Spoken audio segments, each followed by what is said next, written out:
Lellen Top Show, brought to you by Sensodyne K and American Pistachios. अभी लेके आए सेंसोडेंट के टूथ का करंट गॉन तो लाइफ का करंट ऑन।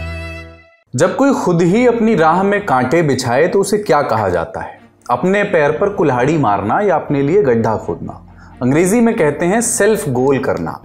कुछ राजनीतिक जानकार इसके लिए एक कहावत और इस्तेमाल अब करने लगे हैं, कांग्रेस नेताओं का बयान हो जाना, कि तुम तो कतई कांग्रेसियों के बयान हो गए हो, यानी सींगों वाले बैल को दावत दे रहे हो।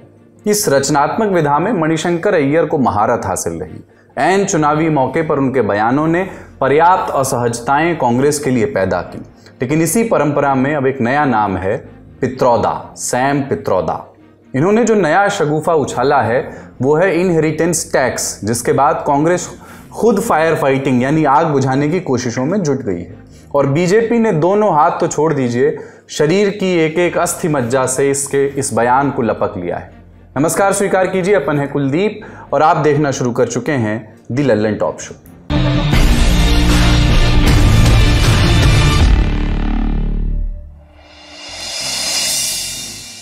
सैम पित्रोदा कांग्रेस के पुराने नेता हैं, ओवरसीज कांग्रेस के अध्यक्ष हैं। उन्होंने एक इंटरव्यू दिया। सवाल उनसे पूछा गया कि कांग्रेस के घोषणा पत्र वाले बयान वाले उस वादे को थोड़ा समझाइए जिसमें कहा गया कि अगर पार्टी सत्ता में आई तो आर्थिक सर्वे कराएगी।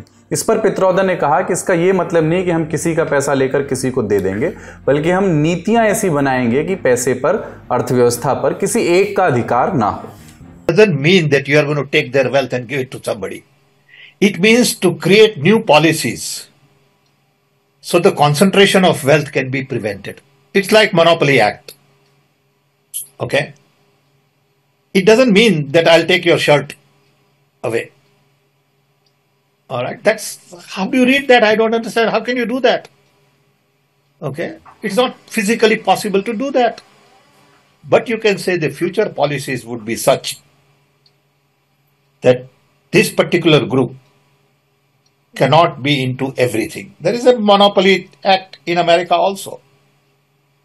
You know, we have to make sure that few people become so rich that they begin to run government.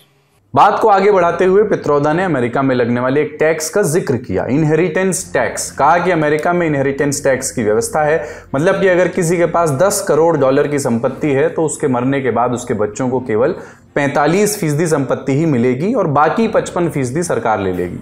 मेरी नजर में ये अच्छा है, अभी भारत में ऐसा नहीं है। In America, there is an inheritance tax. So if, let's say, one has $100 million worth of wealth, and when he dies, he can only transfer probably 45% to his children. 55% is grabbed by government. Now that's an interesting law. It says, you in your generation made wealth, you are leaving now, you must leave your wealth for public. Not all of it, half of it. Which to me sounds fair. In India, you don't have that. If somebody is worth 10 billion and he dies, his children get 10 billion. Public get nothing. And law says, you get half of it. Public gets half of it. So these are the kind of issues people will have to debate, discuss. Pitroda के इस बयान पर विवाद खड़ा हो गया। BJP ने मुद्दा लपका और आरोप लगाया कि कांग्रेस आपका पैसा और अब आपकी पैतृक संपत्ति भी हड़पना चाहती है। प्रधानमंत्री नरेंद्र मोदी 24 अप्रैल को छत्तीसगढ़ के अंबिकापुर में थे और गृह मंत्री अमित शाह केरल में थे। दोनों ने मंच से इस मुद्दे को उठाया। शाही परिवार के शाहजादे के सलाहकार, इस शाहपीर परिवार के शाहजादे के पिताजी के भी सलाहकार, उन्होंने कुछ समय पहले कहा था, और ये परिवार उन्हीं की बात मानता है। उन्होंने कहा था कि हमारा देश का जो मिडिल क्लास है, मध्यम वर्गीय लोग हैं, जो मेहनत करके कमाते हैं, उन्होंने कहा उन पर ज्यादा टैक्स लगना चाहिए। ये इन्होंने पब्लिकली कहा है। अब ये लोग उससे भी एक कदम आगे चले गए हैं। अब कांग्रेस का कहना है कि वो इनहेरिटेंस टैक्स लगाएगी। माता पिता से मिलने वाली विरासत पर भी टैक्स लगाएगी। कांग्रेस पार्टी सैम पित्रोड़ा के बयान के बाद कंप्लीटली एक्सपोज हो गई है। इनके मन में छुपी हुई मनसा क्या है आज बाहर आ गया है। इसका कॉग्निजेंस, इसका संज्ञान देश की जनता ने लेना चाहिए और कांग्रेस पार्टी अगर ये नहीं करना चाहती तो अपने मैनिफेस्टो से सर्वे की बात को विड्रॉ करना चाहिए, ये घोषित करना चाहिए हमारी प्रायोरिटी माइनॉरिटी नहीं है, हमारी प्रायोरिटी गरीब है। सैम पित्रोदा के बयान पर कांग्रेस को स्पष्टीकरण देना पड़ा। बयान को उन्होंने बताया कि निजी मत है सैम पित्रोदा का और कहा कि पार्टी का इससे कोई लेना देना नहीं है। मैं साफ कह देना चाहता हूं, इस मामले पे जो पित्रोदा जी ने कहा है वो उनकी राय है, पर भारतीय राष्ट्रीय कांग्रेस का पोजीशन नहीं है, इंडियन नेशनल कांग्रेस का पोजीशन नहीं है। ये जानबूझकर सनसनीखेज रंग दिया जा रहा है प्रधानमंत्री द्वारा, प्रधानमंत्री के सलाहकारों द्वारा, ताकि ध्यान मुद्दों से हटाया जाए। पित्रोदा ने खुद भी अपने बयान पर सफाई दी। सोशल मीडिया पर लिखा कि मैंने अपनी बातचीत में अमेरिका के इनहेरिटेंस टैक्स का उदाहरण अमेरिका के लिए ही दिया था। क्या मैं तथ्य नहीं बता सकता? मैंने कहा कि ये ऐसे मुद्दे हैं जिन पर चर्चा करने की जरूरत है। इसका कांग्रेस सहित किसी भी पार्टी की नीति से कोई लेना देना नहीं है। बीजेपी के तमाम और नेताओं ने भी पित्रोदा के इस बयान को लेकर कांग्रेस पर हमला बोला है, जैसे कि अमित मालवीय ने, जेपी नड्डा ने। क्या पित्रोदा का ये बयान कांग्रेस पार्टी के लिए चुनावी समय में मुश्किलें खड़ी कर सकता है या एक पासिंग रिमार्क को अनावश्यक तूल दिया जा रहा है? हमने पूछा एक्सपर्ट्स से। एक्चुअली आजकल सब कुछ बहुत ज्यादा एम्पलीफाई हो रहा है, लेकिन एक्चुअली मैं चाहती हूँ कि ये पासिंग रिमार्क न हो। ये सेल्फ गोल तो बिल्कुल नहीं होने वाला है, क्योंकि लोग जानते हैं अपनी स्थिति के बारे में और वो ये भी जानते हैं कि बहुत कम लोग हैं इंडिया में जो अमीर है। हाँ, तो आई होप कि, क्योंकि इलेक्शन के पहले ही लोग मुद्दों के बारे में बात करते हैं, नहीं तो ये अच्छा हुआ कि अभी हम ये सोच सकते हैं हमारे देश के बारे में कि हम उसमें कौन से सारे पॉलिसीज ले आना चाहते हैं अगले 5 या 10 साल के लिए। तो आई एम वेरी हैप्पी कि लोग अच्छे मुद्दों के बारे में थोड़ा तो सोच रहे हैं और बोल रहे हैं। ये सवाल यूं ही नहीं उठ रहा है। बीते कुछ समय में कांग्रेस की ओर से लगातार चुनाव के समय सेल्फ गोल वाले बयान आते रहे हैं। 3 उदाहरण आपको इसके बताते हैं। पहला बयान 2014 में बीजेपी की तरफ से जब नरेंद्र मोदी की प्रधानमंत्री पद की दावेदारी रखी जा रही थी तो मणिशंकर अय्यर ने एक कार्यक्रम में कहा था कि वो चाहें तो यहां पर चाय बेच सकते हैं लेकिन पीएम नहीं बन सकते। ये बयान भी जनता के बीच अच्छी स्पिरिट में नहीं गया था। नरेंद्र मोदी ने बाद में चाय पर चर्चा जैसे कार्यक्रमों से इसे भुनाने की भी कोशिश की थी। दूसरा बयान 2017 में गुजरात विधानसभा चुनाव में कांग्रेस ठीक ठाक फाइट में दिख रही थी। तभी चुनावी मौसम में मणिशंकर अय्यर का बयान आया। प्रधानमंत्री को उन्होंने नीच आदमी बता दिया। प्रधानमंत्री ने अपने भाषण में इस टिप्पणी को जाति से जोड़ा। कांग्रेस ने अय्यर को पार्टी से निकाला, लेकिन तब तक डैमेज हो चुका था। तीसरा बयान हुआ तो हुआ। बीजेपी आरोप लगाती रही है कि 84 के सिख दंगों में कांग्रेस नेताओं की भी भूमिका थी। इस बारे में 9 मई 2019 को सैम पित्रोदा का एक बयान आया। ये वो समय था जब लोकसभा के 2 चरणों के मतदान बचे हुए थे। सैम पित्रोदा ने कहा कि बीजेपी अब 84 की बात क्यों करती है, वो ये बताया कि उन्होंने 5 साल में क्या किया। 84 में हुआ तो हुआ। इस पूरे वाक्य में से बीजेपी ने एक वाक्यांश पकड़ा, हुआ तो हुआ, और इसे मुद्दा बना लिया। एक बार फिर अपने ही नेता के एक बयान ने कांग्रेस को असहज स्थिति में ला दिया है। लेकिन इस पूरे विवाद की जड़ में जो इनहेरिटेंस टैक्स है उसके बारे में भी जान लेते हैं कि ये कौन सी चिड़िया का नाम है। इनहेरिटेंस टैक्स अमेरिका में लगने वाला एक ऐसा टैक्स है जो किसी व्यक्ति के मरने के बाद उसके वारिसों को मिलने वाली संपत्ति पर लगता है। पूरे अमेरिका में केंद्रीय स्तर पर इनहेरिटेंस टैक्स नहीं लगता है। सिर्फ 6 राज्यों में ये टैक्स लागू है: Iowa, Kentucky, Maryland, Nebraska, new Jersey और पेंसिल्वेनिया। हर राज्य में टैक्स की दरें अलग अलग हैं। कहीं पर 4% टैक्स लगता है तो कहीं पर 16% तक टैक्स भी है। नेब्रास्का और न्यू जर्सी में $25,000 तक की संपत्ति पर टैक्स नहीं लगाते हैं। ये तो हुई वहां के इनहेरिटेंस टैक्स की बात जो 6 राज्यों में लगता है। लेकिन संपत्ति के अगली पीढ़ी को हस्तांतरण से संबंधित वहां एक और कानून है जो पूरे अमेरिका में लागू है, सभी राज्यों में, और वो है एस्टेट टैक्स। राज्य वाला स्टेट नहीं, संपत्ति वाला एस्टेट। अगर किसी की $1,36,00,000 से ज्यादा की संपत्ति है तो उस पर 15 से 20% टैक्स चुकाना होता है। 6 राज्य जो इनहेरिटेंस टैक्स लगाते हैं वो एस्टेट टैक्स के अलावा उसके ऊपर लगता है। इन दोनों टैक्स व्यवस्थाओं को विस्तार से समझने के लिए हमने बात की एक्सपर्ट्स से। अमेरिका का जो कानून है, जब कोई इंटरस्टेट मर जाता है, यहाँ की बिना विल या फिर बिना प्रॉपर्टी किसी को दिए मर जाता है, उसकी डेथ हो जाती है, तो अमेरिका के अंदर दो टैक्सेस है. Number one tax is estate tax, the second is inheritance tax. Estate tax जो होता है वो लगता है जिसकी एस्टेट पर जो मरने वाला छोड़ के गया है. इनहेरिटेंस टैक्स लगता है उस इंसान पे जो उस प्रॉपर्टी को ले रहा है. तो दो टैक्स हो गए, एक देने पे और एक लेने पे. अब एस्टेट टैक्स भी दो तरीके के हैं. एक जो सेंट्रल गवर्नमेंट, फेडरल गवर्नमेंट जो टैक्स लीव करती है, और सेकंड है जो स्टेट गवर्नमेंट करती है. तो एस्टेट टैक्स सेंट्रल गवर्नमेंट भी कर सकती है, जो कि 40% तक है, डिपेंडिंग क्या वैल्यूएशन है प्रॉपर्टी का. सेकंड जो है, स्टेट गवर्नमेंट भी टैक्स इंपोज करती है, जो 20% तक हो सकता है. एस्टेट टैक्स मरने वाले का 20% तक स्टेट गवर्नमेंट ले सकती है एंड 40% तक सेंट्रल गवर्नमेंट ले सकती है. दूसरी चीज, आप इनहेरिटेंस पे जाए. सपोज करिए एक एस्टेट किसी ने छोड़ी, अब वो एस्टेट किसी को मिली, जिसे मिली वो भी एक टैक्स देगा. वो टैक्स जो है वो 16% तक जाएगा. ये जो सेंट्रल का जो टैक्स है जो 40% तक का है, वो ऑल ओवर अमेरिका सेम है, राइट, और सबको देना है. मगर कई स्टेट्स हैं जो जिन्होंने एस्टेट टैक्स कर रखा है, मगर सारे स्टेट्स नहीं है, करीबन 12 स्टेट्स हैं जिन्होंने ये टैक्स कर रखा है. इनहेरिटेंस टैक्स सब स्टेट्स में नहीं है, बस 6 स्टेट्स के अंदर है. तो एक मैरीलैंड ऐसी स्टेट है जो दोनों टैक्स इंपोज करती है. तो कोई रेसिडेंट मैरीलैंड का है, वो सबसे पहले सेंट्रल को फेडरल टैक्स देगा, फिर स्टेट का एस्टेट टैक्स देगा, उसके बाद इनहेरिटेंस टैक्स देगा.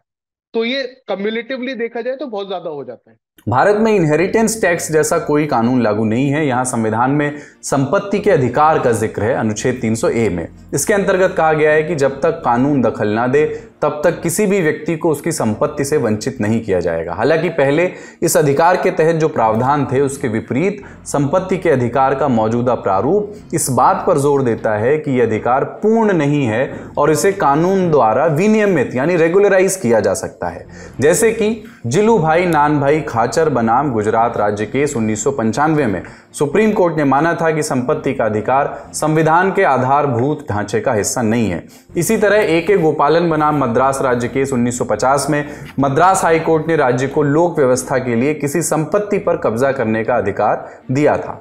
भारत में इनहेरिटेंस टैक्स तो नहीं है, पर संपत्ति पर दूसरे तरह के टैक्स जरूर हैं, दूसरे तरह के शुल्क जरूर हैं. मसलन प्रॉपर्टी टैक्स है, रजिस्ट्रेशन फी है और कुछ दूसरे और शुल्क हैं. हमारे यहाँ संपत्ति पर लगने वाले टैक्सेस की पूरी व्यवस्था क्या है और यहाँ कोई व्यक्ति अपनी संपत्ति किसी दूसरे को कैसे ट्रांसफर कर सकता है, हमने पूछा एक्सपर्ट से.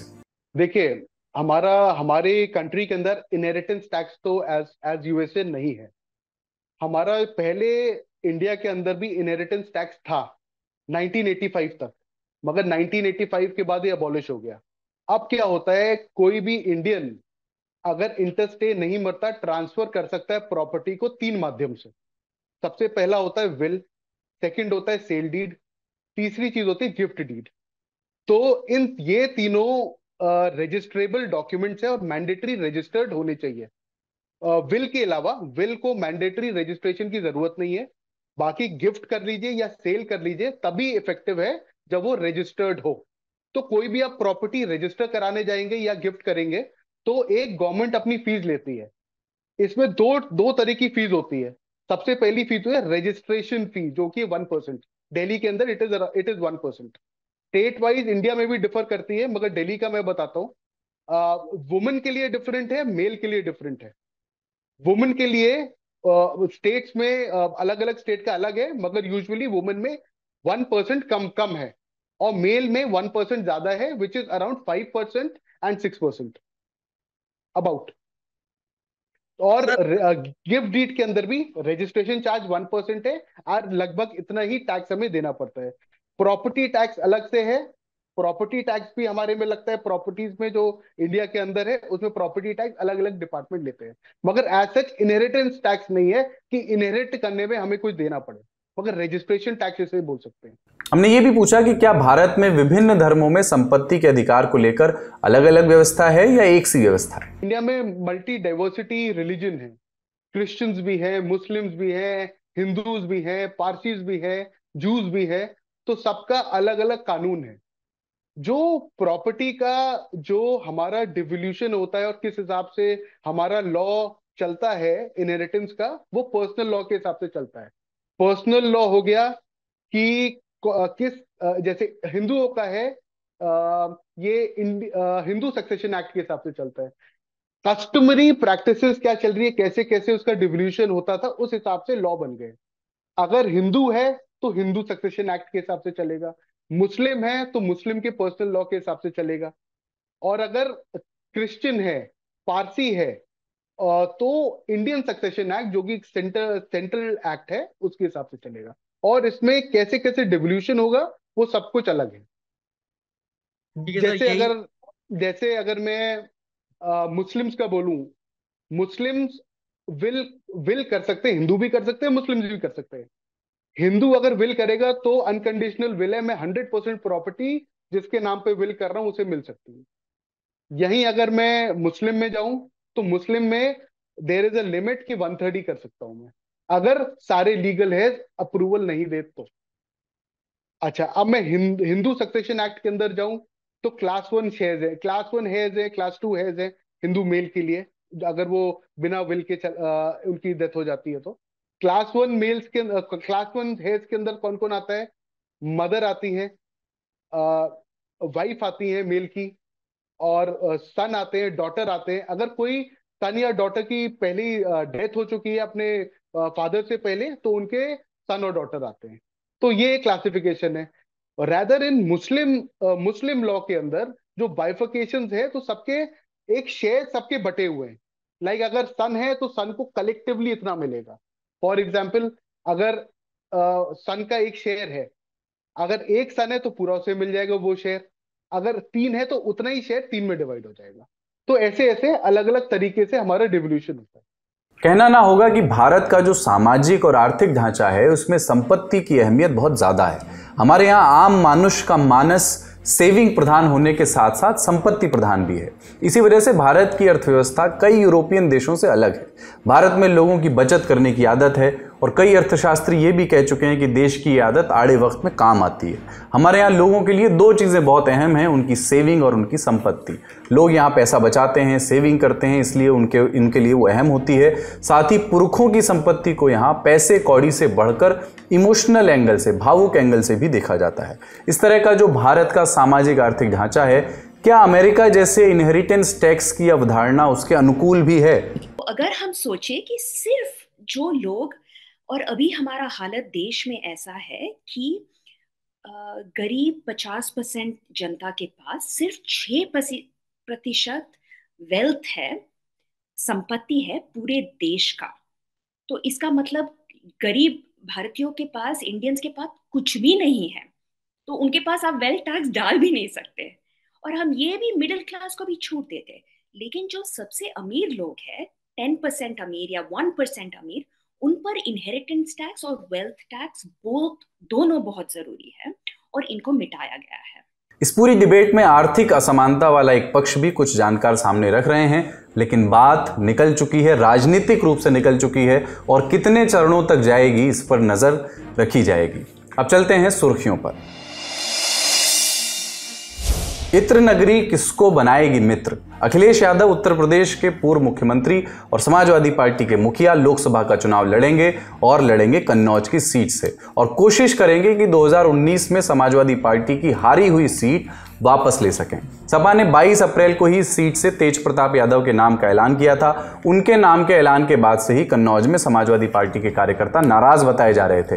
48 घंटे बीतते बीतते मामला तूल पकड़ने लगा और 24 अप्रैल को राम गोपाल यादव का बयान आ गया कि इस सीट से अखिलेश यादव ही चुनाव लड़ेंगे। अखिलेश अभी करहल विधानसभा से विधायक हैं। 2022 के विधानसभा चुनाव में वहां से जीते थे। कन्नौज लोकसभा लंबे समय तक समाजवादी पार्टी का मजबूत गढ़ रहा है। 1999 में यहां से मुलायम सिंह यादव जीते थे, फिर साल 2000, 2004 और 2009 में यहां से अखिलेश जीते और सांसद बने। 2012 में जब अखिलेश उत्तर प्रदेश के मुख्यमंत्री बने तो ये सीट खाली हुई, उपचुनाव हुए और वहां से डिंपल यादव कन्नौज से निर्विरोध सांसद बनी। 2014 में भी डिंपल जीती, लेकिन 2019 में बीजेपी ने ये सीट सपा से छीन ली जब तेज तर्रार बीजेपी नेता सुब्रत पाठक ने डिंपल यादव को करीब 13,000 वोट से हराकर बड़ा उलटफेर कर दिया। इस बार भी बीजेपी ने सुब्रत पाठक को ही टिकट दिया है और इस बार उनके सामने होंगे अखिलेश यादव। समाजवादी पार्टी के महासचिव रामगोपाल यादव ने अखिलेश की दावेदारी की खबर पर मुहर लगा दी है। खबर है कि अखिलेश 25 अप्रैल को नॉमिनेशन भी फाइल कर सकते हैं। सुब्रत पाठक, जो वहां से बीजेपी के प्रत्याशी हैं और मौजूदा सांसद हैं, उनकी प्रतिक्रिया भी आ गई। मुकाबला रोचक होना चाहिए, बराबरी का होना चाहिए, और तभी संभव है जब अखिलेश जी खुद लड़ने आएंगे। अन्य कोई भी लड़ेगा तो ये वही होगा ना जैसे क्रिकेट में भारत और नेपाल का मैच होता है। अगली सुर्खी के लिए सुप्रीम कोर्ट चलते हैं। आप जानते ही हैं कि ईवीएम के वोट और वीवीपैट के पर्चियों के 100% मिलान की मांग वाला मामला सुप्रीम कोर्ट में है। कयास लगाए जा रहे थे कि आज 24 अप्रैल को इस मामले में सुप्रीम कोर्ट अपना फैसला सुना सकती है, लेकिन सुप्रीम कोर्ट ने अपना फैसला सुनाया नहीं, सुरक्षित रख लिया है। लेकिन यह जरूर स्पष्ट कर दिया है कि चुनाव आयोग से ईवीएम को लेकर जो भी सवाल किए गए थे उनके जवाब संतोषजनक रहे हैं। जस्टिस संजीव खन्ना और दीपांकर दत्ता की बेंच ने इस मामले की सुनवाई ये बेंच कर रही है। केस में आज कोर्ट ने चुनाव आयोग से कुछ और सवालों पर स्पष्टीकरण मांगे। मसलन पहला सवाल ये पूछा कि क्या कंट्रोल यूनिट या वीवीपैट में माइक्रो कंट्रोलर होता है, क्या माइक्रो कंट्रोलर एक ही बार प्रोग्राम करने योग्य है, और तीसरा सवाल कि मशीन में सिंबल लोडिंग यूनिट्स की संख्या कितनी है। कोर्ट में सुनवाई के दौरान इंडिया टुडे के लिए कानूनी मामलों पर नजर रखने वाली पत्रकार कनु शारदा भी मौजूद थी, उनको सुनते हैं। तो आज जब सुप्रीम कोर्ट में ये मामला आया, हालांकि ये थोड़ी हैरानी की बात है क्योंकि पिछले हफ्ते ही इस मामले में जजमेंट को रिजर्व कर लिया गया था। तो जब ये आज मामला सामने आया तो सुबह ही कोर्ट ने इलेक्शन कमीशन ऑफ इंडिया से 5 अपने सवाल जो है सामने रखे और बताया कि हम जजमेंट लिखने से पहले श्योर होना चाहते हैं कि क्या ये तमाम तरह की जो चीजें हैं जो हमारे मन में आपके FAQs जो इलेक्शन कमीशन ऑफ इंडिया की वेबसाइट्स पे थे उनको पढ़ने के बाद आए। तो इसमें कई अहम तरह के सवाल थे कि क्या जो है उसकी माइक्रो कंट्रोलर यूनिट कैसे फंक्शन करती है, ईवीएम को कितने दिन तक स्टोरेज में रखा जाता है और कितने दिन तक उसको रिजर्व किया जाता है, ईवीएम की सीलिंग कैसे होती है, और क्या उसकी मेमोरी को दोबारा से हम इरेज करके दोबारा यूज कर सकते हैं। तमाम तरह के ऐसे छोटे छोटे सवाल थे जिसका जवाब सुप्रीम कोर्ट ने तलब किया था इलेक्शन कमीशन से। इलेक्शन कमीशन के डेप्यूटी चीफ इलेक्शन कमीशन जो है वो खुद यहाँ पे आए, नीलेश व्यास। उन्होंने 2 बजे कोर्ट के सामने सारे एक एक करके सारे सवालों के जवाब विस्तृत तरीके से दिए और ये सुनिश्चित किया कि कोर्ट के मन में कोई भी ऐसी डाउट ना रह जाए, कोई मंशा ना रह जाए। इसके बाद इसी हियरिंग के बाद प्रशांत भूषण जो एक याचिकाकर्ता की तरफ से पेश हो रहे थे, उन्होंने आशंका जताई कि ईवीएम्स की जो मैन्युफैक्चरिंग है वो यहाँ नहीं, इंडिया में नहीं होती, वो बाहर होती है। इस पे सुप्रीम कोर्ट ने कहा कि देखिए हम आपके सिर्फ सस्पिशन पे पूरे इलेक्शन प्रोसेस पे क्वेश्चन मार्क नहीं लगा सकते, पूरे इलेक्शन प्रोसेस को हम नहीं बता सकते कि वो खराब है। फिर उन्होंने यहाँ तक क्लैरिफाई किया कि देखिए सिर्फ सस्पिशन के बेसिस पे हम किसी भी कॉन्स्टिट्यूशनल अथॉरिटी को चैलेंज नहीं कर सकते, क्योंकि यहाँ पे हम बात कर रहे हैं 2 कॉन्स्टिट्यूशनल अथॉरिटी की। एक कॉन्स्टिट्यूशनल अथॉरिटी है सुप्रीम कोर्ट ऑफ इंडिया और एक कॉन्स्टिट्यूशनल अथॉरिटी है इलेक्शन कमीशन ऑफ इंडिया। एक कॉन्स्टिट्यूशनल अथॉरिटी दूसरी कॉन्स्टिट्यूशनल अथॉरिटी को कोई डायरेक्शन ऐसे नहीं दे सकती। इसी के साथ यहाँ पे ये भी उन्होंने क्लैरिफाई किया कि इलेक्शन पहले भी 2 बार जो है सुप्रीम कोर्ट इंटरफेयर कर चुका है इलेक्शंस के मामले में, इसीलिए हर चीज पे डाउट करना सही नहीं होगा। तो अब इसमें मामले को फिर से मामला रिजर्व कर लिया गया है। इससे पहले 18 अप्रैल को हुई सुनवाई के दौरान सुप्रीम कोर्ट ने कहा था कि हर चीज पर संदेह नहीं किया जा सकता और याचिकाकर्ताओं को ईवीएम के हर पहलू के बारे में आलोचनात्मक होने की जरूरत नहीं है। इस मामले की विस्तृत जानकारी के लिए आप 18 अप्रैल का ललन टॉप शो देख सकते हैं, लिंक डिस्क्रिप्शन बॉक्स में मिल जाएगा। फलाने तो बीजेपी के सहयोगी रहे, ढिमकाने तो उनके साथ गठबंधन की सरकार में सीएम बने, और बीजेपी की बी टीम आप हमको बताते हैं किसने दिया बीजेपी की बी टीम होने के इल्जामों पर यह जवाब, और कौन है फलाने और कौन है ढिमकाने, बताते हैं लोकसभा चुनाव से जुड़ी हमारी दिन भर की अपडेट्स। राज्यसभा से रिटायर होने और कांग्रेस छोड़ने के बाद गुलाम नबी आज़ाद ने अपनी पार्टी बना ली थी। नाम रखा था डेमोक्रेटिक प्रोग्रेसिव आज़ाद पार्टी, छोटा नाम DPAP। हाल में खबर आई थी कि वो अनंतनाग सीट से इसी पार्टी के सिंबल पर लोकसभा चुनाव लड़ेंगे। इसके बाद दबी जबान में कई लोगों ने कटाक्ष किया कि गुलाम नबी आज़ाद अब बीजेपी की बी टीम की भूमिका निभा रहे हैं। अनंतनाग से गुलाम नबी आज़ाद ने अब कदम भी पीछे खींच लिए हैं और अब बीजेपी की बी टीम होने के आरोपों पर भी उनका जवाब आ गया है। मैं कई बार चुका हूं। उमर साहब बीजेपी की सरकार में मिनिस्टर रहे, महबूबा जी चीफ मिनिस्टर रही हैं। मैं दोनों का अदब करता हूं। मैंने उनको ये भी नहीं कहा, न मैं बीजेपी का कभी मिनिस्टर रहा हूं, न बीजेपी का एमपी रहा हूं, न बीजेपी का चीफ मिनिस्टर रहा हूं, न बीजेपी का यूनियन मिनिस्टर रहा हूं। तो इसलिए लोगों ने फैसला करना है कौन बीजेपी में रहा है, कौन ABC है। प्रियंका गांधी 24 अप्रैल को केरल के वायनाड पहुंची और चुनाव प्रचार किया। कहा कि प्रधानमंत्री नरेंद्र मोदी चुनाव के बीच में धर्म को लेकर बार बार आ रहे हैं। रोज सुबह उठ के कोई नया मुद्दा उठा रहे हैं जिससे कोई ताल्लुक नहीं है जनता का, मतलब उसको, और इस हद तक अब चले गए हैं कि अपने आप नए नए मुद्दे ऐसे निकाल रहे हैं, झूठ बोल रहे हैं लोगों को और लोगों को गुमराह करने की कोशिश, डराने की कोशिश हो रही है। और मुझे लग रहा है कि ये सब जो शुरू हुआ है फर्स्ट फेज की पोलिंग के बाद, मुझे लग रहा है कि शायद इनको लग रहा है कि ये रुझान जो है इनके पक्ष में नहीं जा रहा है, इसलिए ये ऐसा कर रहे हैं। वायनाड से राहुल गांधी एक बार फिर चुनाव लड़ रहे हैं। हालांकि अभी वो अमेठी से लड़ेंगे या नहीं लड़ेंगे, इसको लेकर सस्पेंस बना हुआ है। पार्टी ने भी अभी अपने पत्ते नहीं खोले हैं। बीच बीच में तमाम खबरें आती रहती हैं, जैसे कल ये खबर आई कि अमेठी में राहुल गांधी का जो एक आवास बना हुआ है, एक घर बना हुआ है, वहाँ पर साफ़ सफाई की जा रही है। इसके लोगों ने अपने अपने मतलब निकाले कि क्या अमेठी में राहुल गांधी की वापसी होने वाली है। वहीं दूसरी तरफ अमेठी में कुछ बैनर पोस्टर भी लगे दिखे जिसमें तस्वीर छपी थी रॉबर्ट वाड्रा की, जिसके बाद तमाम और भी कयास लगाए जाने लगे कि क्या रॉबर्ट वाड्रा अब जाकर अमेठी से चुनाव लड़ेंगे, क्योंकि बीते दिनों रॉबर्ट वाड्रा का एक ऐसा बयान भी आया था कि तमाम मेरे शुभचिंतक, अमेठी के तमाम लोग चाहते हैं कि मैं वहां जाकर चुनाव लड़ूं। जब पार्टी इस पर कुछ डिफेंसिव मोड में आई तो रॉबर्ट वाड्रा ने कहा था कि ये मेरा मत था, पार्टी का नहीं। केंद्रीय मंत्री नितिन गडकरी महाराष्ट्र के यवतमाल में चुनावी रैली के दौरान बेहोश हो गए। वो यहाँ पर एनडीए के शिवसेना प्रत्याशी राशिव पाटिल के समर्थन में चुनावी रैली को संबोधित करने आए थे। गडकरी बोल ही रहे थे कि अचानक उनकी तबीयत बिगड़ गई, वो बेहोश हो गए। मंच पर मौजूद लोगों ने उन्हें संभाला, अस्पताल लेकर गए। घटना के कुछ देर बाद नितिन गडकरी ने सोशल मीडिया पर पोस्ट करके बताया कि वो स्वस्थ है।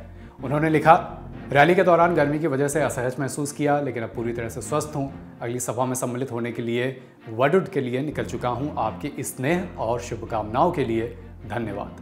89 सीटों पर चुनाव प्रचार आज यानी 24 अप्रैल को रुक गया। 25 अप्रैल को यहाँ चुनाव प्रचार नहीं होगा और 26 अप्रैल को होगी वोटिंग। ये दूसरे चरण के मतदान हैं जो 26 अप्रैल को होंगे। तमाम सीटें, बड़ी बड़ी सीटें इस बार वोटिंग में जा रही हैं, जैसे उत्तर प्रदेश में संभल, हाथरस, आगरा, मैनपुरी, मध्य प्रदेश में मुरैना, भिंड, ग्वालियर, गुना, सागर, विदिशा, भोपाल, राजगढ़ और बिहार में अररिया, मधेपुरा और खगड़िया। अब आज का चुनावी किस्सा। 1952 में हुए देश के पहले लोकसभा चुनाव में बिहार से एक दलित सांसद चुनकर आए, किराए मुसहर। सोशलिस्ट पार्टी के टिकट पर भागलपुर और पूर्णिया से वो जीते थे। पूर्णिया सीट SC आरक्षित सीट थी। उस समय कुल 489 सीट में से 86 सीटें ऐसी थी जहां 2-2 सांसद चुने गए थे प्रतिनिधित्व के लिए, एक सामान्य वर्ग से और एक SC/ST वर्ग से। ऐसा सभी वर्गों को प्रतिनिधित्व देने के लिए किया गया था। 1961 तक ये नियम चला। सांसद चुने जाने के बाद जब किराए मुसहर दिल्ली के लिए रवाना हुए तो बताया जाता है कि ट्रेन में सीट पर बैठने की हिम्मत नहीं हुई। जाति की ऐसी मार कि कभी ट्रेन में सीट पर बैठे ही नहीं थे, अपने अधिकारों से परिचित ही नहीं थे। फर्श पर बैठकर दिल्ली तक पहुंचे थे, लेकिन बाद में उनकी साफगोई और ईमानदारी की ऐसी धाक जमी कि लोग दादा कहकर बुलाते थे। आज का लल्लन टॉप शो यहीं तक। अपना और अपनों का ख्याल रखिए। देखते रहिए दी लल्लन टॉप। शुक्रिया। शुभ रात्रि।